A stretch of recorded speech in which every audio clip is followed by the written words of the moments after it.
புத்தாண்டை கொண்டாட கோவிலுக்கு போன தந்தை மகளுக்கு நடந்த கோர விபத்தால அந்த ஊரே இப்ப சோகத்தில் ஆழ்ந்திருக்கு.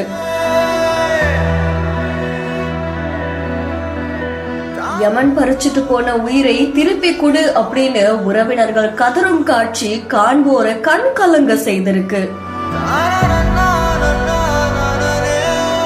ஷோலிங்கர் அடுத்த பிள்ளாஞ்சி திடீர் நகரை சேர்ந்தவர் தான் சங்கர். இவருக்கு 40 வயசாகுது. ஷோலிங்கர் டிவிஎஸ் தொழிற்சாலையில ஊழியரா பணியாற்றிட்டு வராரு.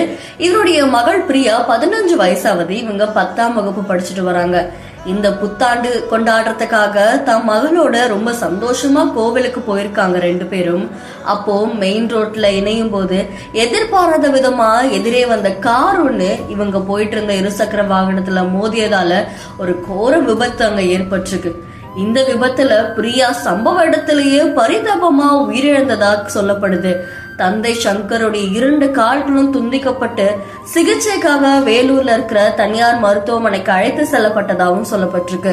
இதை தொடர்ந்து சங்கருடைய உறவினர்கள் ஷோலிங்கர் அரசு மருத்துவமனை எதிரே சாலையில் அமர்ந்து உரிய இழப்பீடு கொடுக்கணும் அப்படின்னு சொல்லி திடீர்னு மறியல் போராட்டத்துல ஈடுபட்டதா சொல்லப்படுது.